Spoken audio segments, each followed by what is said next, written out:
सुनिए सरकार, हमको पढ़ने के लिए हिम्मत दीजिए, हमको गार्जियन नहीं पढ़ाना चाहते हैं। है मदद की दरकार। भैया दीपक भैया, सिस्टम सुधार दीजिए, अभी जब दादा देने के जब एडमिशन करवा दीजिए, सुनिए ना, बनेंगे IAS, बनेंगे DM। शिक्षा सुधार का बनाएंगे नियम। हमको पढ़ने के लिए हिम्मत दीजिए, हमको गार्जियन नहीं पढ़ाना चाहते हैं। बढ़ाऊंगा बिहार का मान, भैया दीपक भैया, ना करूंगा किसी के अंडर काम। सोनू की सुनो।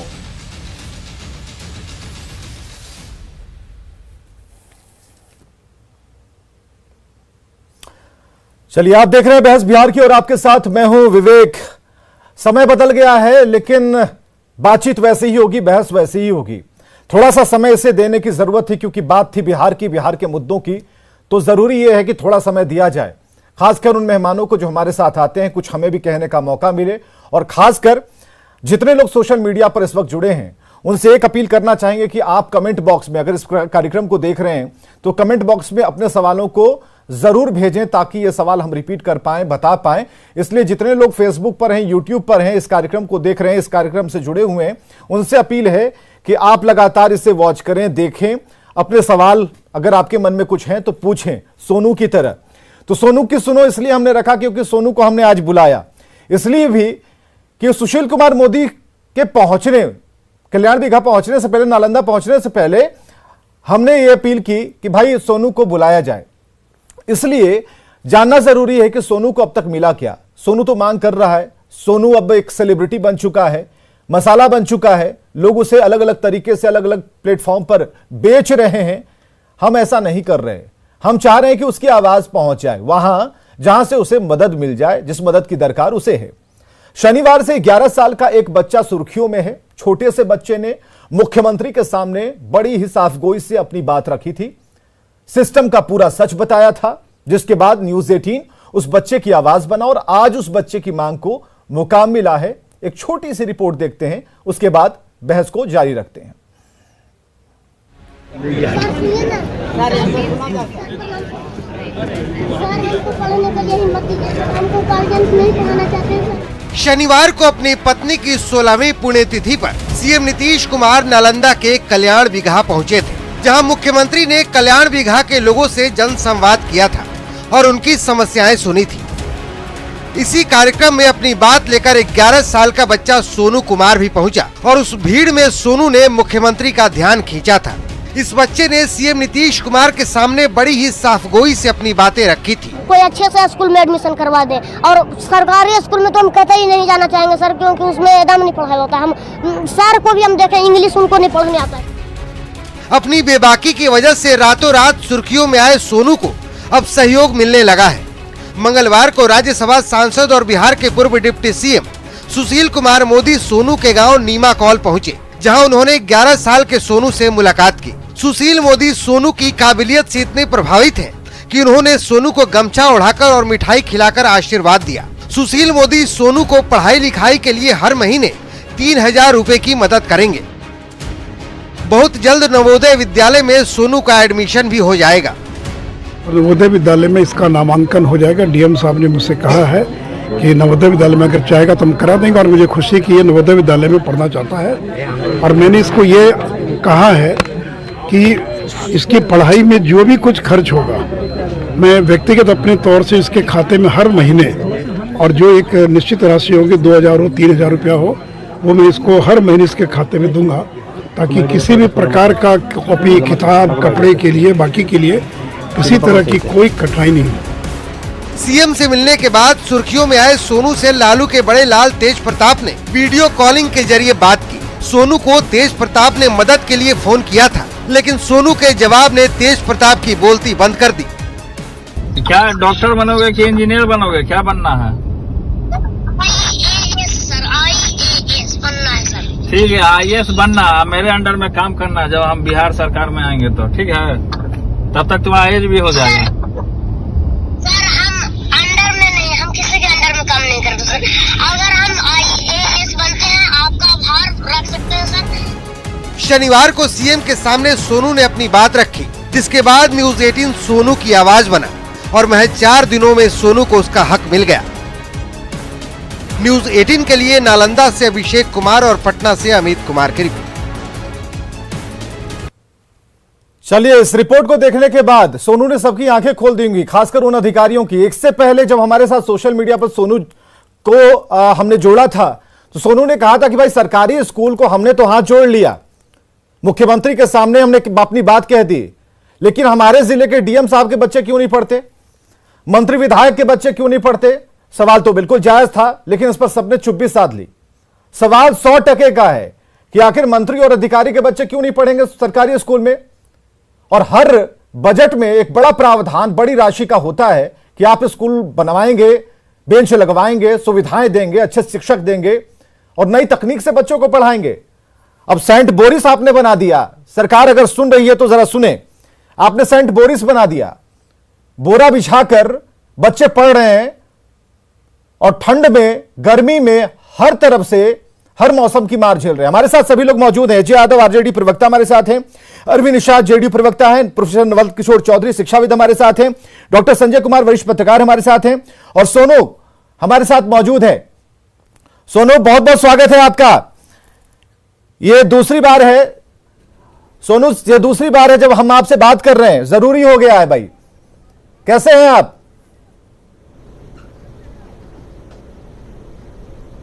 अच्छे हैं अभी। अच्छे हैं। क्या खाए हैं आज? उस दिन तो आपने दाल भात खाया था, रोटी सब्जी खाई थी, आज क्या खाया सुबह से? क्या सर? आज क्या खाना खाया है? आज खाए हैं भात और कद्दू की सब्जी। बहुत बढ़िया। चलिए, लौकी ऐसे भी हेल्थ के लिए सही होता है, सेहत के लिए बढ़िया होता है। हमें जरा बताइए, उस दिन की जो मांग थी, मुख्यमंत्री के सामने आपने ऐसे हाथ जोड़ा था, क्या फायदा हुआ उसका? क्या एडमिशन हो गया आपका?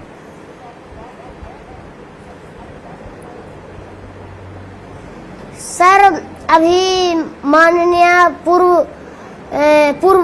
उप मुख्यमंत्री आए हैं। हाँ। और अब देखते हैं कि वो बोले हैं कि नवोदय में, लेकिन हमको तो कहना है कि हम जो है सैनिक स्कूल में पढ़ना हम चाहते हैं। हाँ, तो सैनिक स्कूल में आपसे पूछा उन्होंने, उसी समय आप कह देते, पूर्व डिप्टी सीएम को कह देते कि भाई हमें सैनिक स्कूल में पढ़ना हमारी बहुत इच्छा है। क्या सर?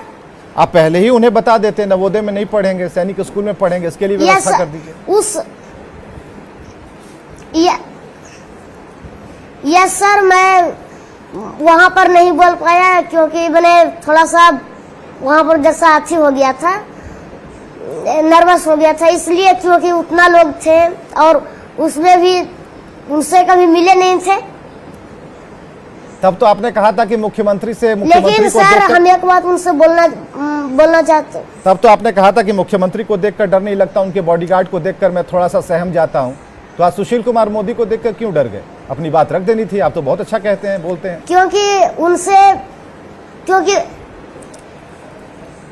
क्योंकि उनसे एक बार मिले हुए थे सर, माननीय मुख्यमंत्री जी से। हाँ। शुरू बार हरनौत गए थे तो डर लगा था, पूरा करने थे। और यहाँ पर अभी शुरू बार थे माननीय सुशील कुमार मोदी जी। और अगर उनको से नहीं होता है मैंने तो नवोदय में ही सही है। तो मुख्यमंत्री से मगही में बात लेकिन कि हमको सर यूपीएससी मुख्यमंत्री जी हिंदी में बात कर रहे थे कि मगही में बात हो तो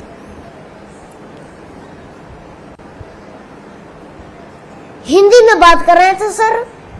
अच्छा, हिंदी में बात कर रहे थे। तो एडमिशन को लेकर क्या कहा उन्होंने?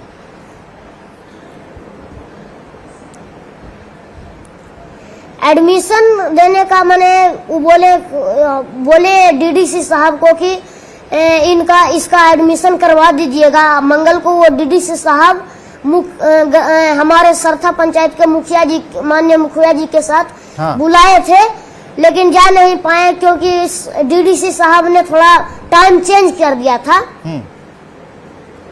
अपनी बात आपने रख दी। आपने उस दिन सिस्टम में बदलाव की बात की थी, कैसे सिस्टम सुधरेगा जरा बताइएगा। आप तो आईएएस बनेंगे तो कैसे सिस्टम सुधरेगा, जरा बताइए। क्या सर? फॉर्मूला बताइए हमें भी, सिस्टम कैसे सुधार सकते हैं। सर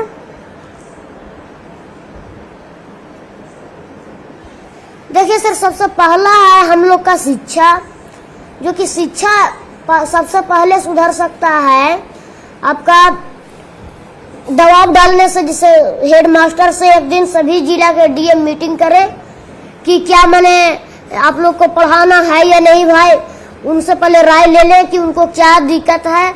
उसके बाद उन लोगों को एक सलाह दे कि हर स्कूल में 90% से कम नहीं आना चाहिए। किसी भी सरकारी स्कूल का बच्चा को 90% से कम अगर आता है तो उनको फाइन भरना पड़ेगा, और उससे कम आता है तो जो उनके सब्जेक्ट हैं, जिस सब्जेक्ट में उनको कम आया उनको थोड़ा सा दंड, उनको ज्यादा जो है फाइन भरना पड़ेगा। इस प्रकार से दबाव के कारण थोड़ा सा हम लोग का माने शिक्षा ऊंच होगा। हमारे गांव में 50 बच्चा वैसे हैं जो कि बिगड़ रहे हैं, इसलिए उनकी भी अच्छी हो जाएगी, शिक्षा सुधर जाएगी, भविष्य बन जाएगा और हमारे पूरे भारत का शिक्षा सुधर जाएगा। सर आपने उस दिन कहा था सोनू कि डीएम साहब के बच्चे काहे नहीं पढ़ते, ये सवाल आज भी पूछेंगे आप? मंत्री जी के बच्चे नहीं पढ़ते, विधायक जी के बच्चे नहीं पढ़ते, सब तो प्राइवेट में चले गए।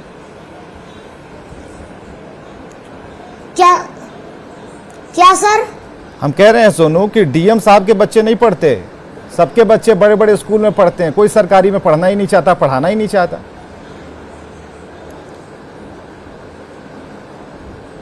ओ ये सर, हाँ ये बात हम बोले थे कि जो है कितनों भी अगर पढ़ल रहेंगे सर तो वो जो है मैंने पढ़ाना नहीं जानेंगे, क्योंकि वो लोग सरकारी स्कूल में शिक्षक इसीलिए ड्यूटी पर आते हैं कि उनको आराम से बैठने के लिए मिलेगा, और कुछ के लिए सरकारी स्कूल में ज्वाइन नहीं होते हैं। आप डीएम बनेंगे, क्या बदल देंगे? आपके डीएम बनने से क्या हो जाएगा? आपने तो कहा था कि मुख्यमंत्री जी हमें 10 दिन का डीएम बना दीजिए, 10 दिन के लिए, 10 दिन के लिए बना दिया जाए डीएम, क्या कर दीजिएगा आप? सर देखिए,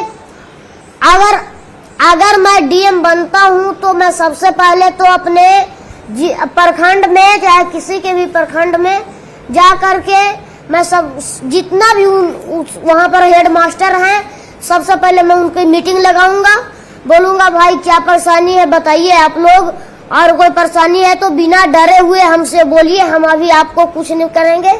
अगर कोई चीज गलत हो रहा है तो बोलिए, हम उसको सुधारते हैं, और उनको हम चेतावनी हम दे देंगे कि भाई आप लोग अच्छी कर लीजिए। हर महीना एक टेस्ट होगा जिसमें कि हर रूटीन सब चीज बना हुआ रहना चाहिए प्राइवेट स्कूल की तरह। अगर उस रूटीन नहीं बना हुआ रहा, एक भी बच्चा का 90% से कम आया तो जान लीजिएगा इसके जिम्मेदार खुद टीचर होंगे। और मैं जनता से यह अपील करूंगा कि अगर ये सब काम होता है तो कृपया अपने बच्चों को सरकारी स्कूल में ही भेजें, क्योंकि हमारे बिहार सरकार से माननीय श्री नीतीश कुमार जी जो है वो सारा रूल रेगुलेशन सभी चीज वो लागू कर दिए हैं। नीचे का अफसरों का बस केवल देरी है, उनसे थोड़ा सा दिक्कत है, करप्ट वो लोग हो चुके हैं। और मुख्यमंत्री, उन्हें कोई भी दिक्कत नहीं है, उन्हें मैं कोई दोष नहीं ठहराऊंगा, नीचे का अफसर दिक्कत कर रहे हैं। तो सोनू नेता बन, आप बहुत अच्छा बोल रहे हैं, तो लोगों ने ये कहा कि एक सवाल पूछिए, क्योंकि हमारे सामने जो चल रहा है सोशल मीडिया पर सवालों की बौछार हो रही है, तो आपसे लोग जानना चाह रहे हैं कि आप अच्छा बोलते हैं, एकदम नेताजी टाइप बोलते हैं, तो वो नेता क्यों नहीं बन जाते हैं, डीएम क्यों बनना चाहते हैं? देखिए सर, हम जितना काम डीएम बन करके करेंगे उतना काम हम नेता बनकर नहीं कर सकते। अगर मान लिया जाए को मुख्यमंत्री बनावेगा तो हमको घेरा में रहना पड़ेगा, हम उतना लोग से मिल नहीं पाएंगे, हमको 38 जिला के देखना पड़ेगा। अगर हम डीएम बनेंगे तो एक के जिला के सुधारेंगे तो दूसरा जिला के लोग भी हमसे सीख करके सुधारेंगे सर। और डीएम बनेंगे तो मुख्यमंत्री बनेंगे तो क्या होगा, 38 जिला में जाइए तो प्रखंड में हम नहीं जा सकते, पूरा निजी लोग से हम बात नहीं कर सकते। कितने बेचारा को तो समाचार भी नहीं मिलेगा कि वो हम आए कि नहीं आए, बेचारा गरीब मजदूर काम करते रह जाएंगे, उनकी परेशानी रहेगी लेकिन कुछ हो नहीं पाएगी। इसलिए डीएम बनेंगे तो हम अपने जिला के जितना भी परेशानी है सबको मैं देख सकता हूँ। चलिए, इसलिए डीएम बनना चाहते हैं। लेकिन नीतीश कुमार का भाषण तो आप सुनते हैं, प्रधानमंत्री नरेंद्र मोदी जी का तो भाषण आप सुनते हैं और आपके अंदाज में और आप हाथ Yes, जिस sir. तरीके से बोलते बोलते एक्सप्रेशन देते हैं, लगता है Yes, कि sir. नेता बोल रहा है। Yes sir. देखिए सर, हम इसलिए उनके भाषण सुनते हैं कि ताकि हमारा बोली का जो हैबिट है वो उनकी तरह हो जाए, ताकि हमें जैसे मैंने बोलने का अधिकार हमको पास आ जाए। जिस मैंने कहीं भी जाएंगे तो बोली पर रहता है, लेकिन हम राजनीति में तो कतई नहीं आएंगे सर। क्यों नहीं आइएगा? क्यों राजनीति में क्यों नहीं?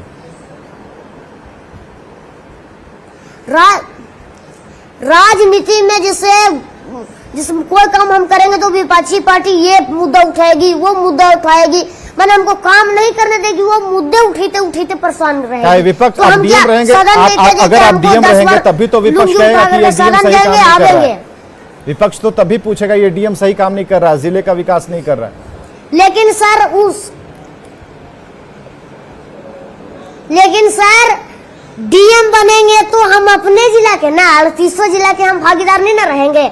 हम अपने जिला में इतना निजी से हम काम करेंगे कि जनता हमको डीएम बनने के लिए चाहेगी, नेता नहीं डीएम बनाने के लिए चाहेगी। और इसके अलावा और क्या चाहते हैं? क्या सुविधाएं? जिस सरकारी स्कूल में आप पढ़ रहे थे उसमें क्या कमी थी? स्कूल का भवन तो था ना, बेंच नहीं था, और क्या क्या परेशानी थी? जैसे उसमें देखिए सर, उसमें भवन था, 2 रूम था, मानते हैं हम, लेकिन टीचर जो है वो पढ़ाना नहीं चाहते। एक टीचर है जिनको कि कुछ आता नहीं है तो हम कैसे पढ़ाएंगे, और उसमें भी चौक आता है जो कि सर खा जाते हैं, तो हम क्या करेंगे सर? फंड आता है, सब कुछ खत्म कर देते हैं, तो कुछ नहीं रहता है स्कूल में सर, बस केवल रजिस्टर के अलावा कुछ नहीं है सर। क्यों? वो टेबल कुर्सी रजिस्टर उसमें दे ले, इतना ही है, और बुक रहता है जो कि हम सबको नहीं देते हैं। आप कितने बच्चों को पढ़ाते हैं? किस क्लास तक के बच्चों को पढ़ा लेते हैं आप? हम 35 बच्चों को पढ़ाते हैं, और 5वीं से 7वीं तक के हम पढ़ा सकते हैं सरकारी के, और प्राइवेट से रहेगा तो 5वीं तक। अच्छा ठीक है, सरकारी वालों को थोड़ा ऊंचा दर्जे तक। आज तेज प्रताप यादव से आपकी बातचीत हुई है, कल शायद बातचीत हुई है आपकी तेज प्रताप यादव से, तो आपने कह दिया कि उन्होंने कहा कि जब हमारी सरकार आएगी तो हमारे अंडर में आईएएस बन के काम कीजिएगा। आप अंडर में तो रहते नहीं है, ऐसा आपने कहा कि मैं तो अंडर में काम करने वाला नहीं। वो एक मजाक से बोले सर। अच्छा, मजाक भी करते हैं? यस सर, मैं मानता हूं कि सीएम के अंडर रहते हैं डीएम, लेकिन इसका अर्थ ये तो नहीं कि हम कोई अच्छा काम करेंगे तो रोकना। ये आज तक हम कभी नहीं देखे हैं, लेकिन फिल्म में देखे हैं। तो हम वो भैया, वो जो चाचा हैं वो मजाक कर रहे थे कि इस समय वो कैसा रिएक्ट करता है, हम समझ गए कि वो मजाक कर रहे हैं। अच्छा, तो मजाक का जवाब आपने मजाक कर दिया। क्यों आपको ऐसा लगता है सोनू कि जिस स्कूल में आप पढ़ रहे थे, जहां से आपकी पढ़ाई छूटी, वहां पढ़कर डीएम क्यों नहीं बना जा सकता? वहां भी पढ़ के तो डीएम बन सकते हैं।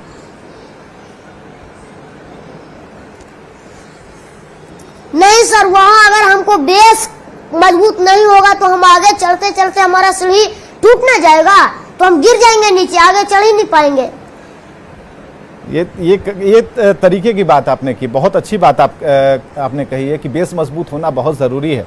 तो ज़रा अपनी जो शिक्षा नीति, आप डीएम तो आपको बनाया गया, आपने मांग भी कर दी कि 10 दिन का डीएम बनाया जाए, तो आपकी जो शिक्षा नीति है अपने तरीके की है, और आप जिस तरीके से अपने आप को आपने इसे कैटेगरी में बांटा है, ये बात मुख्यमंत्री तक भी पहुंच रही है, क्योंकि आपको सभी लोग देख रहे हैं, हर मीडियम पर देख रहे हैं। तो हम चाहेंगे कि मुख्यमंत्री तक, क्या सुशील कुमार मोदी आए थे तो उन्हें आपने बताया था ये चीज़ बताई थी आपने कि देखिए सुधार करना ज़रूरी है, मास्टर साहब को सुधारना ज़रूरी है, वैकेंसियाँ निकाल रहे हैं उसमें सुधार ज़रूरी है, शिक्षक नहीं है, 2 ही कमरे में 8-8 10-10 क्लासेस चल रही हैं, तो ये सब सारी चीज़ें सुशील मोदी को बताई थी आपने? क्या पूछा उन्होंने आपसे? यस सर, ये सब मैं उनको बताया था, और वो कुछ जानते भी थे। वो उन्होंने स्कूल जाने के लिए बोला, तो मैंने वो घर गए और घर से मैंने आए, उनके पास उतना समय नहीं था, इसके लिए मैं माफी चाहता हूँ, उनके तरफ से मैं माफी चाहता हूँ। लेकिन वो जो भी आए हमको कम से कम आश्वासन दिए हैं, तो हमको थोड़ा सा स्थिर है, क्योंकि कम से कम एक आदमी तो हमको जो है सहयोग करने के लिए 1-2 आदमी तो आगे बढ़े न सर। कौन कौन बढ़ा आपकी मदद को आगे? जैसे तेज प्रताप चाचा हुए, सुशील कुमार मोदी दादा हुए, ये सब मैंने बढ़े हैं आगे। सुशील कुमार मोदी और मुख्यमंत्री जी ने आश्वासन दिया था, आप तो डीडीसी से मिल नहीं पाए, अधिकारी से मिल नहीं पाए, आपने कहा कि समय ही नहीं है। ये सर कल देखते हैं जाकर के डीडीसी साहब ही, कल हम उनसे बात करते हैं, क्योंकि सर समय बीता जा रहा है, समय को हम नहीं रोक सकते हैं। इसलिए आप जरा निवेदन करिए माननीय मुख्यमंत्री जी से कि जल्दी से एडमिशन करवा दे सैनिक में, ताकि हम पढ़ सके। और क्योंकि जो है समय बर्बाद करने से कोई फायदा नहीं है सर, हमको ही नुकसान होगा और उनको भी जो है नुकसान हो रहा है। इस वक्त आप लाइव रोज इस वक्त सब लोग आपको देख रहे हैं, तो आप ही अपील कर दीजिए। आपके कहने पर अगर हम कहेंगे तो थोड़ा उसमें एक आंच लग जाएगी ना, इसलिए आप ही बोलिए। चलिए अपनी अपील आप खुद कीजिए। देखिए, जो देख रहे हैं अभी मैं उनसे एक ही बात कहना चाहता हूं सर कि जो भी आप मुझे सपोर्ट करना चाहते हैं, आज मेरा अकाउंट बन गया है, कल कोई मीडिया वाले आएंगे तो उनमें मैं अपना अकाउंट नंबर बता दूंगा, अभी निकला नहीं है। और मैं आप लोगों से विनती करना चाहता हूँ, ये वीडियो को शेयर करें सर, और माननीय मुख्यमंत्री जी तक, ये माननीय प्रधानमंत्री तक के पहुंचा दे, ताकि वो इस वीडियो को देखें और हमसे बात करने के लिए आवे, ताकि थोड़ा सा हमको हेल्प मिले और हमको तसल्ली मिले, ताकि हम रह सके। क्योंकि अब रहा नहीं जाता, हमको रात को लगता है कि अब लगता है सब कुछ छोड़ गया, मैंने जो भी था अब हट गया। अब वो स्कूल में कंप्लेन तो कर दिए, लेकिन अब वो भी नहीं रखेगा, तो अब वो सर नहीं, मुख्यमंत्री साहब जो एडमिशन नहीं करवा देंगे तो फिर हम कहाँ जाएंगे, यही टेंशन हमको रहता है। चलिए, सोनू की अपील पूरे बिहार ने सुनी है, प्रधानमंत्री तक ये अपील जाएगी। मुख्यमंत्री तो सुन ही चुके हैं, पूर्व डिप्टी सीएम भी सुन चुके हैं, सभी लोग सुन रहे हैं। तो अब सोनू का अकाउंट बन गया है, तो सोनू को पढ़ने के लिए सभी तरह की मदद चाहिए। तो सोनू जरा ये बताइए, 35 बच्चों की क्लास आप लेते हैं, तो क्या 35 सोनू आपके अंडर पढ़ते हैं? 35 सोनू को आप पढ़ाते हैं और 35 की कहानी वैसी ही है, या फिर 35 से अधिक आपके गांव में जितने बच्चे हैं?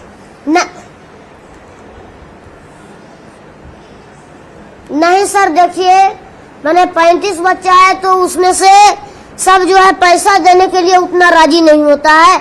जैसे मैंने एक महीना में 500 1000 हुआ, तो उससे मेरा मसाला तेल ये सब मम्मी लाते हैं, और हमको एक भाई है, उनको कम से कम उसको यूकेजी तक पढ़ा रहे हैं, उसको थोड़ा सा जो है हम दे रहे हैं पैसा पढ़ने के लिए, फी उसको हम देते हैं, क्योंकि हम तो अब पढ़ नहीं पाएंगे, क्योंकि 1200 का महीना है। इसलिए मैं माननीय मुख्यमंत्री से यह निवेदन करना चाहता हूं कि केंद्र विद्यालय में 2 स्कूल का नाम बताया हूं, सैनिक स्कूल पर जिस पर कि ज्यादा चाक करें, और नवोदय अगर नहीं होता है तो नवोदय पर सर, लेकिन हमको कृपया एडमिशन करवा दें और अच्छा यूपीएससी तक हमको रखे सर। चलो आपको सोनू मैं पढ़ना बहुत है। हाँ सोनू, मैं आपको पूरी स्क्रीन में लेता हूँ, आप प्रधानमंत्री से भी अपील कर दीजिए। चलिए पूरी स्क्रीन में लाइए सोनू को, प्रधानमंत्री से अपील कीजिए आप। मैं प्रधानमंत्री से अपील यह करना चाहता हूं कि अगर वो इस वीडियो को देख रहे हैं तो सर कृपया आप एक बार फोन करिए सर, और ये आश्वासन दीजिए कि आपके एडमिशन की जिम्मेदारी मेरी, क्योंकि सर मुझे अब विश्वास नहीं हो रहा है, क्योंकि डीडीसी साहब जो है डेट चेंज कर दिया, अब उसको थोड़ा सा घबराहट हो रही है कि हो सकता है एडमिशन अब नहीं हो पाए। अब सब लोग आश्वासन तो दे दिए हैं, लेकिन थोड़ा सा हो जाता है एडमिशन जल्दी से, तो पढ़ने लगते तो इस दुख दर्द से दूर हो जाते। चलिए, सोनू ने अपनी बात प्रधानमंत्री तक पहुंचा दी है, बहुत दूर तक ये आवाज जाएगी, क्योंकि आवाज तो होती है दूर तक पहुंचाने के लिए। बहुत सारे ऐसे बच्चे हैं सोनू जो कि आपकी तरह हैं, और इसी तरीके से उनकी जिंदगी भी चल रही है, वो बढ़ना चाहते हैं, सपोर्ट नहीं मिल पा रहा है। तो पूरे सिस्टम को सुधारने की जरूरत है, और ये एक दिन में नहीं होगा, क्योंकि जहां जहां की खबरें हम भी चलाते हैं वहां पर हम देखते हैं कि काफी बहुत ज्यादा दिक्कत है, और ऐसे में इस दिक्कत को पार पाने के लिए जरूरी है कि हम प्रयास करें। तो सरकार से बेहतर कोई प्रयास नहीं कर पाएगा, क्योंकि सरकार का सिस्टम है, सरकार की शिक्षा नीति है, सरकार के हम सभी के पैसों का जो प्रयोग है वो सरकार की तरफ से होना चाहिए, लेकिन नहीं हो पाता। हमें जरा ये बताइए, आगे सिर्फ आईएएस बनने की इच्छा तो है आपकी, लेकिन जो समय बीते जाने की बात आप कर रहे हैं, तो ये लंबी दूरी कैसे तय होगी, क्योंकि इसमें घर भी देखना है, माता पिता को भी देखना है, बच्चों को भी पढ़ाना है, भाई को भी पढ़ाना है, तो ये सारी चीज़ों की टेंशन तो आपने ले रखी है। तो टेंशन जब लेंगे तो IAS IPS की तैयारी होगी कैसे, और काफ़ी कठिन परीक्षा है ये तो। लेकिन सर देखिए, ये भाई का जो है वो तो माता पिता किसी भी प्रकार मैंने जो है हमको भाई का जो है वो पार लगा लेंगे। मैंने हम अगर नहीं हम रहते हैं तो थोड़ा सा मैंने खर्चा कॉपी किताब में ज्यादा होती है, इसलिए अगर हम नहीं रहेंगे तो एक भाई को वो पढ़ा सकते हैं, क्योंकि अब 2 भाई हैं तो भाई उसको भी पढ़ाना फर्ज बनता है, लेकिन मेरा फी उनसे नहीं जुटेगा सर। इसलिए मैं माननीय मुख्यमंत्री और माननीय अपने देश के प्रधानमंत्री दोनों से यह नम्र निवेदन करता हूं कि जल्द से जल्द मेरा एडमिशन वो दोनों केंद्र विद्यालय में करवाएं, वो दोनों में से किसी एक में सैनिक पर ज्यादा जोर डालें सर, ताकि हम अच्छी शिक्षा से विजय होवे। और जिस दिन हम बनेंगे सर, आप दोनों का आभार जरूर प्रकट करेंगे सर। प्रधानमंत्री के बारे में कैसे लगते हैं आपको प्रधानमंत्री?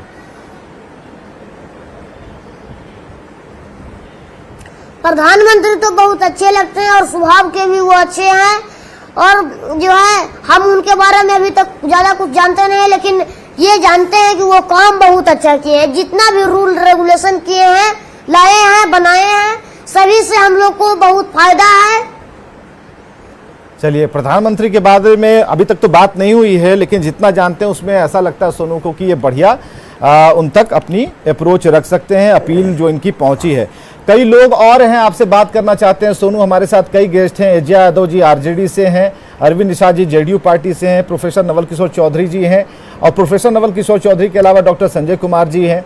तो सबसे पहले हम ये अधिकार देते हैं प्रोफेसर नवल किशोर चौधरी जी को कि आपसे बात करें।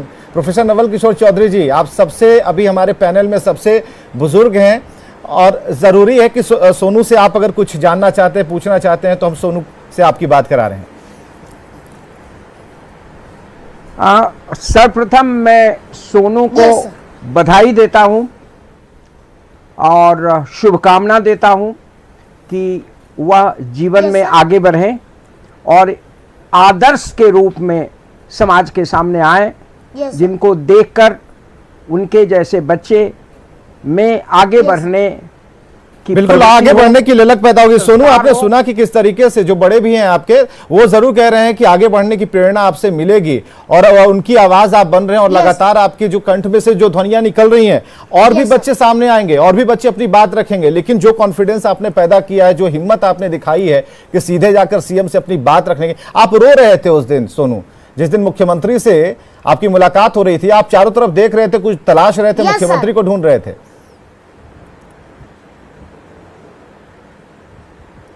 यस सर, हम जो अभी बोले कि आगे बढ़ना, उनको मैं धन्यवाद देना चाहता हूं। और जिस समय मैं करने का कारण एक ही है सर कि उस समय मैं इमोशनल था, और उनको बॉडीगार्ड सब जो थे उनसे थोड़ा बहुत डर लग रहा था। तो डर के आगे तो जीत होती है ना, तो आपके आंसू क्यों निकल गए? आगे जाकर के तो आपको DM बनना है, आप तो अभी से ही व्यवस्थाओं को देख रहे हैं, प्रशासनिक अधिकारियों को देख पा रहे हैं। ये उस समय खुशी के आंसू थे सर, वो जो है रो नहीं रहे थे, वो खुशी के आंसू थे कि आज हम माननीय मुख्यमंत्री जी आज हमारे आवाज सुन ही लिए। उसके बाद मुख्यमंत्री जी तक अपनी बात पहुंचाने की आपने कोशिश की कि देखिए अभी तक मुलाकात नहीं हो पाई है, टाइम बदलता जा रहा है, समय निकलता जा रहा है, आपने अप्रोच करने की कोशिश की, या फिर सुशील कुमार मोदी जी जब पहुंचे थे उन्हें बताइए आपने ये बात?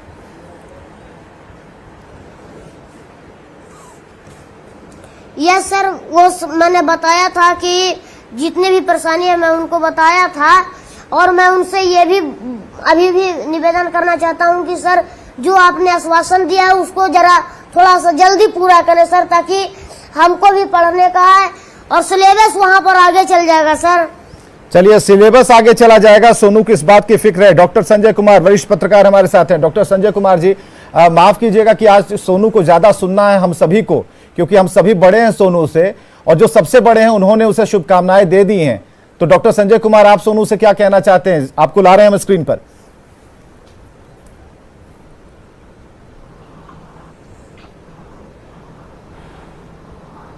सोनू को सब मेरी शुभकामना है कि वह जीवन में एक अच्छा इंसान बने। आईएएस बनना, आईपीएस बनना, उस परीक्षा को क्वालिफाई करना नहीं करना उससे ज्यादा महत्व रखता है कि वह एक अच्छा इंसान बने।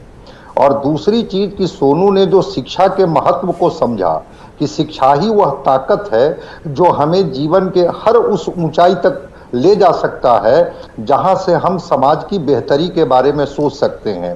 वैसे बहुत सारे सोनू जो जीवन की इस झंझावात में कहीं ना कहीं फंसे हुए हैं, वहां पर अगर सोनू एक सिंबॉलिक के तौर पर, एक प्रतीकात्मक तौर पर अगर आता है तो एक न केवल आशा की किरण बल्कि एक साहस और एक हौसला वो पैदा करेगा। वैसे ग्रामीण परिवेश के बच्चों के बीच में जो बच्चे प्रतिभा रहते हुए भी साधन के अभाव में बीच में दम तोड़ देते हैं, इसलिए सोनू को हमारी ये शुभकामना है। और एक मेरा ये भी है, सलाह भी है कि सोनू जीवन में क्या बनेंगे उससे ज्यादा इस पर ध्यान केंद्रित करे कि वह एक अच्छा इंसान बने। अगर अच्छा इंसान बन जाएंगे तो फिर वो सारी चीजें उनके अंदर में आ जाएगी। ठीक है, सामाजिक जिम्मेवारियां मिलेगी उनको। अगर वो कोई कंपटीशन है, जिस कंपटीशन को क्वालिफाई करने के बाद चाहे वो जिला लेवल की जिम्मेवारी मिले, राज्य लेवल की जिम्मेवारी मिले, देश लेवल की जिम्मेवारी मिले, उस पर तो वो बेहतर करेंगे ही। लेकिन एक बेहतर इंसान बनना जरूरी है सोनू। तरह तरह आपको सपोर्ट, देखिए आपको हर तरीके से सपोर्ट मिल रहा है, सारे हमारे बड़े बैठे हैं यहाँ पर, लेकिन आपको नीतीश जी के पार्टी, नीतीश जी तो कह के चले गए आश्वासन देकर, और मुलाकात हो नहीं रही है अधिकारियों की। तो हमारे साथ उन्हीं की पार्टी के प्रवक्ता बैठे हैं अरविंद निषाद जी। तो अरविंद निषाद जी को आपकी अपील तो सुनाई दी होगी। अरविंद निषाद जी देखिए, अब टाइम नहीं दे रहे हैं अधिकारी लोग मिलने के लिए, सोनू परेशान है, हल निकालिए इनका। सबसे पहले तो मैं सोनू को अपनी ओर से शुभकामनाएं और बधाई देता हूं कि सोनू ने जिस आत्मविश्वास से अपनी बात रखी है वो आज के करोड़ों बच्चों के वो आइडल हो गए हैं। और आज जब हम लोग छात्र जीवन में थे उस समय तथागत अवतार तुलसी जो पटना के कंकड़बाग के मोहल्ले के छात्र थे, नहीं उस रिकॉर्ड जमाने के मीडिया के सनसनी बने थे। लाइए नहीं सोनू ये अरविंद चचा जी हैं, ये भी ये जेडीयू के हैं, नीतीश बाबू की सरकार के हैं, तो ये चाचा जी ही लगेंगे आपके। तो जरा पूछिए इनसे भी कि अधिकारी लोग काहे नहीं सुन रहे हैं। अरविंद जी नाम है इनका, पूछिए। सर हम आपसे ये जो अभी सुन रहे हैं, जो आपने अभी बोला कि उनका नाम अरुण जी है, अरविंद जी, अभी सुनिए सर कि जो है हमारा सिलेबस तो आगे बढ़ रहा है। अरविंद जी जो है हमारा सिलेबस नवोदय का चाहे सैनिक का वो तो आगे बढ़ रही है, लेकिन थोड़ा एडमिशन की प्रक्रिया जल्द करें ताकि हमको उतना टेंशन, जिस दिन हमको एडमिशन हो जाएगा, जिस दिन हम उस स्कूल में प्रवेश कर जाएंगे, उस दिन हमारा सारा टेंशन खत्म हो जाएगा सर। और आप लोगों को हम उसी दिन से आभारी बन जाएंगे सर कि आप लोगों ने एक गरीब को सहायता की, एक नेता की हैसियत से नहीं सर। एक सोनू जी आप अपने मुख्यमंत्री जी पर पूरा भरोसा रखें। मुख्यमंत्री जी ने अधिकारियों को निर्देश दे रखा है, अधिकारी महोदय ने आपसे बात किया, आपने यह भी बताया और आज ही उन्होंने बुलाया था, लेकिन किसी अन्य कारण से आज मिलने से आपको मना किया। अगली तिथि में वो जरूर बुलाएंगे और अधिकारी आपका एडमिशन जरूर कराएंगे। माननीय मुख्यमंत्री जी जो कहते हैं सो करते हैं, यह आप जानते हैं, पूरा देश और बिहार जानता है। इसलिए मैं आपको पूर्ण भरोसा दिलाता हूं कि माननीय मुख्यमंत्री जी ने जो भरोसा दिलाया है, आश्वासन दिया है, बेहतर शिक्षा के रखना होगा, भरोसा तो रखना होगा। सोनू बिहार के मुख्यमंत्री बढ़िया सोचते हैं, बढ़िया तरीके से सरकार चला रहे हैं, अच्छा करेंगे, मेरी यह शुभकामना है। लेकिन एक एजे यादव जी भी हमारे साथ हैं, तेज प्रताप यादव जी जिस पार्टी के विधायक हैं, लालू प्रसाद के बड़े सुपुत्र हैं, एजे यादव जी भी हमारे साथ है, जरा उनको भी बताइए। वो भी बोल रहे थे कि अंडर में आपको डीएम बनिएगा तो अंडर में रहिएगा उनकी अगर सरकार आएगी तो, हालांकि आपने मना कर दिया। बोलिए। नहीं सर, देखिए सीएम के अंडर में तो एक डीएम को रहना ही चाहिए, लेकिन एजे यादव जी को बोलने दीजिए। एजे यादव जी उसमें है कि एजे यादव जी आप अपनी बात रखिए, सोनू से बात कीजिए आप। सबसे पहले तो मैं सोनू को शुभकामना देती हूँ, बधाई देती हूँ। और सोनू आप बहुत इंटेलिजेंट बच्चे हैं, जीनियस बच्चे हैं और आप फोकस्ड बच्चे। इतनी कम उम्र के बच्चे इंटेलिजेंट और जीनियस तो होते ही हैं, लेकिन आपके जैसे फोकस्ड बहुत कम लोग होते हैं। आपको क्या बनना है, क्या सुधार लाना है समाज में, आप बहुत कॉन्फिडेंटली बोलते हैं। आज आप खुल करके स्कूल के बारे में जिस तरह स्कूल की कमियों को गिनाएं, आप सिर्फ अपना ही भविष्य को नहीं सुधार रहे हैं, आप मुख्यमंत्री को ये संवाद दे चुके हैं कि बिहार के जो स्कूल हैं उसमें ये सारी कमियां हैं और सुधार लाना जरूरी है। मुख्यमंत्री जी की आंखें जरूर खुलेगी आपकी बातों को सुन करके और वो स्कूल में जरूर सुधार लाएंगे। चलिए, बहुत बड़ा मुद्दा है। प्रोफेसर नवल किशोर चौधरी पर सीधे आते हैं। प्रोफेसर साहब, स्कूलों की स्थिति पर बात होते होते रह गई थी, ये दूसरी डिबेट है इस पर, और कई डिबेट इसके पहले हो चुकी है। सवाल इस बात को लेकर है कि जिन 35 बच्चों को सोनू पढ़ाता है, क्या वो सभी सोनू हैं? पूरे बिहार में कितने सोनू पेड़ के नीचे पढ़ रहे होंगे? सवाल इस बात को लेकर है। सोनू ने अगर सवाल खड़ा किया है उन स्कूलों की व्यवस्था पर और सरकारी तंत्र पर, तो यह सवाल है, क्योंकि दिल से निकली हुई बात कभी गलत नहीं होती। क्या कहना है आपका? मैं यही चाहता था कि आप अंततः इस विषय पर आएं, जहां सोनू की प्रतिभा के हम सब कायल हैं। हर जगह इसकी प्रतिभा की तारीफ हो रही है और प्रतिभा कई माने में है। पहली प्रतिभा है सच कहने की ताकत। इससे हम सबको सीखना चाहिए, प्रोफेसर्स को सीखना चाहिए, वाइस चांसलर्स को सीखना चाहिए, जुडिशरी के टॉप जजेस को सीखना चाहिए कि वो राजा को, और ये मैं लिटरल सेंस में नहीं कह रहा हूं, don't take me in literally, उसने राजा को कहा कि आप नंगा हैं, आपके सारे क्लेम्स गलत हैं। सच कहने की यह ताकत सुकरात में थी और यह ताकत मैं इसमें देख रहा हूं। नंबर 1, आज सरकार की बात छोड़ दीजिए, मुख्यमंत्री तो बहुत बड़े होते हैं, बहुत सम्मानित पद है। सुशील जी बहुत प्रतिष्ठित व्यक्ति हैं, साधन संपन्न हैं। आज मैं बिहार इंडस्ट्रीज एसोसिएशन में था, एक नहीं मेरे जैसे व्यक्ति भी इनकी शिक्षा का खर्च उठाने के लिए तैयार है। लेकिन सवाल सिर्फ एक सोनू का नहीं है। सोनू को नवोदय में नाम लिखाना या सैनिक स्कूल में लिखाना ही सवाल नहीं है।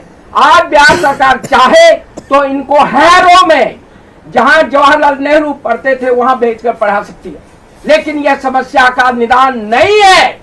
सवाल यह है कि सोनू आज जिस स्कूल में है, जहां सोनू जैसे हजारों लाखों करोड़ों लोग पढ़ रहे हैं, उनका क्या होगा? सच यह है जो सोनू ने कहा, शिक्षक नहीं है, जो शिक्षक है वो पढ़ा नहीं सकते, प्रशासन ध्वस्त है, शिक्षा ध्वस्त है। विवेक जी, हम लोगों को भी अवसर दीजिए। विवेक जी, रुकिए पहले बात सुनिए। आज पॉलिटिकल पार्टी सुनेंगी। अरविंद जी, आज थम जाइए। अरविंद जी जरा थमिए, जो बोल रहे हैं जरा सुनिए। नहीं, थमने का सवाल नहीं है। विवेक जी, क्यों नहीं थमिएगा? नहीं, आप कह रहे हैं क्यों नहीं थमिएगा? ये सवाल है भाई। एक लड़का हाथ जोड़कर विनती कर रहा है, एक लड़का हाथ जोड़ रहा है, 11 साल का लड़का मुख्यमंत्री के सामने, मुख्यमंत्री से मिलने के लिए रोता है, मुख्यमंत्री को तलाशता। आप कह रहे हैं कि आज बोलने के लिए मौका, क्या बोलने के लिए सरकार के पास? पोल पट्टी खुल गई है भाई, शिक्षा तंत्र की पोल पट्टी खुल गई, और क्या बोलने के लिए? कितनी रिपोर्ट हम दिखाएं आपको? न्यूज़ 18 कितनी रिपोर्ट दिखाएगा? रिपोर्ट दिखा के सबके सीडी बनवा के घर पहुंचा दें हम। आप ये भी रिपोर्ट दिखाइए। विवेक ये बीच में बोलना मर्यादा के खिलाफ है और ये रोकिए। आवाज बंद नहीं की जा सकती है। सोनू की आवाज जिस तरह से बंद नहीं की जा सकती, उसी तरह आवाज बंद नहीं करनी चाहिए।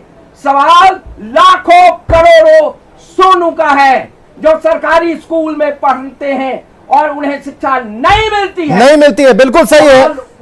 अगर होता तो ये सवाल नहीं होता। क्यों नहीं पढ़ते? पहले ही सवाल तो है। सोनू के सवाल का जवाब दीजिए। आपके घर के बच्चे कहां पढ़ते हैं? मंत्री विधायक के बच्चे कहां पढ़ते हैं? बताइए, किस सरकारी स्कूल में पढ़ते हैं? सीएम के बच्चे वहां पढ़ते हैं, शिक्षा मंत्री के बच्चे पढ़ते हैं सरकारी स्कूल में, शिक्षा सचिव के बच्चे पढ़ते हैं, मंत्रियों मेरे के बच्चे क्यों नहीं सरकारी नवल बाबू स्कूल में चुप पढ़ते हैं। रहेंगे तब तो मैं और उत्तर मुझे दे खत्म पाऊंगा। करने दिया पहले जाए तो उनको आप आप बोलेंगे। शांत करिए क्यों ना। नहीं? अच्छा, सरकारी सोनू कुछ कहना चाह रहा है। रुकिए रुकिए, सोनू जरा रुकिए। हाँ, सोनू कुछ कहना चाह रहा है, एक मिनट सुन लेते हैं। आज सोनू को हमने विशेष तौर पर बुलाया। सोनू बताइए अपनी बात। मैं ये कहना चाहता हूँ सर कि जैसे बड़े बड़े अधिकारी, मंत्रियों, एसपी, दरोगा साहब के बेटे सब कहाँ पढ़ते हैं?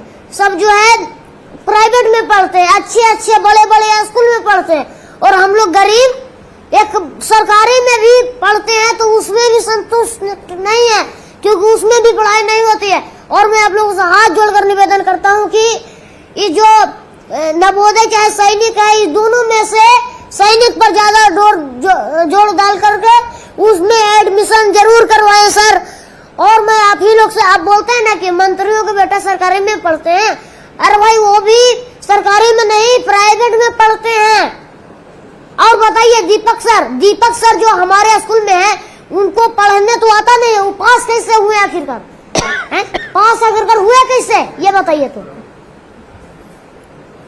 इनकी रिपोर्ट हमको चाहिए कि वो पास अगर कर। चलिए बताइए अरविंद निषाद जी, कौन इंटरव्यू में पास? अरविंद निषाद जी जरा बताइए, आपको बोलने का मन था ना। चलिए सोनू पूछ रहा है, इनके जो टीचर जिससे सोनू असंतुष्ट है, उन्होंने कैसे परीक्षा, कौन सी परीक्षा पास की जो अंग्रेजी के टीचर बन गए जब उन्हें अंग्रेजी पढ़नी नहीं आती है? अब बताइए सोनू का सवाल और आपका जवाब। विवेक जी, क्या हालात थे आज से 17 वर्ष? मत नहीं एकदम नहीं, आग्रह है, कोई 17 नहीं। सोनू की उम्र 11 साल है। मेरा आग्रह, सोनू की उम्र 11 साल है। सोनू की उम्र 11 साल है। मैं ये कह रहा हूँ सोनू की उम्र 11 साल है। बिल्कुल मत बोलिए, कोई 15 साल 17 साल की बात मत कीजिए। नहीं, ये नहीं चलेगा। तो बिल्डिंग नहीं। अरे भाई, आपने क्या किया? अरे आपने क्या किया, आप ये बताइए ना। सरकार ने ठीक किया है। अरे 11 साल उम्र है भाई, 3 साल के बाद ही, 4 साल के बाद सोनू ने पढ़ाई शुरू की। क्या किया आपने? मैं वो भी बता रहा हूँ। अरे चुप तो रहिए। अरे आप विवेक जी आप चुप तो रहिए, मैं बता रहा हूँ। सारे अनुपात को हमने ठीक किया है। हम जो बच्चियां स्कूल नहीं जाती थी, बच्चे और बच्चियां का जो अनुपात बहुत खाई था, उस खाई को सोनू को नहीं पढ़ा पाए। महाराज क्या बात कर रहे हैं? अरे सोनू को नहीं पढ़ा पाए, शांत हो जाइए। मैं अब इनके साइकिल, पोशाक, प्रश्न पर मैं आ रहा हूं। मैं सोनू का सुनिए ना। अरे सुनिए, मैं सोनू के प्रश्न पे मैं आ रहा हूं। विवेक जी सुनिए सोनू के प्रश्न के। सोनू आज जिस आत्मविश्वास के साथ बोल रहे हैं, वो अभी भी सरकारी विद्यालय में जो इनका शिक्षण कार्य हुआ है, इनकी पढ़ाई हुई है, उसी स्कूल के बदौलत ये इतने आत्मविश्वास के साथ आज हमारे और आपके बीच ये बात कर रहे हैं। उसी सोनू इसका जवाब दीजिए। सोनू क्या उस विद्यालय पर? हाँ मैं बता रहा हूँ। सुनिए सोनू को कहना चाह रहा भाई। हाँ सोनू बोलिए। आप सुनिए तो उसका 1 मिनट रुक जाइए। विद्यालय के शिक्षण कार्य से ये 5वीं क्लास के बच्चों को पढ़ा भी रहे हैं। अब इनकी निजी इच्छा है, रुक जाइए 1 मिनट, सैनिक स्कूल या नवोदय विद्यालय में पढ़े। लेकिन माननीय उप मुख्यमंत्री लाइए स्क्रीन पर लाइए सोनू को, लाइए अरविंद निषाद जी के साथ। राज्य सरकार 1 मिनट आप रुकिए। हाँ बोलिए सोनू। पहले 1 मिनट आप रुकिए। बताइए, आपका कहना यह है कि हम सरकारी स्कूल के बदौलत यहाँ पर नहीं पहुँचे, हम मोबाइल के बदौलत पहुँचे हैं यहाँ पर। उनसे जानकारी लेते लेते हम यहाँ पर पहुँचे, और हमारे देश के प्रधानमंत्री का जो चैनल है, उनसे हम सीखते सीखते यहाँ पर पहुँचे हैं सर। और जो सरकारी में जब हमको पढ़ाई होता तो हमको नहीं चाहिए था सैनिक और नवोदय, ये जान लीजिए। अगर उसमें पढ़ाई होता तो हम उसमें कोई चीज अगर आज तक सीखे हैं तो बता दीजिए। चलिए हो गया। अब आप अगर बोलना है तो एक आदमी बोलिए, दूसरा। चलिए सोनू, बहुत बहुत शुक्रिया आपका आने के लिए, अपनी बात को रखने के लिए। सरकार ने आपकी बात सुनी और जो शिक्षाविद हैं उन्होंने अपनी बात राय रखी, और इस सिस्टम पर तब तक सवाल खड़े होते रहेंगे जब सोनू की आवाज जब तक बुलंद रहेगी। हम चाहते हैं सोनू कि आप IAS अधिकारी जरूर बनिए, DM बनिए, अपने जिले का विकास कीजिए, और अगर ऐसा रहा तो बहुत ही अच्छा होगा, बाकी लोगों को प्रेरणा मिलेगी। बाकी पूरे पैनल का बहुत बहुत शुक्रिया। थोड़ा समय आज कम जरूर दे पाए क्योंकि सोनू की बहुत सारी बातें हम सभी को सुननी थी। खबरें लगातार जारी हैं।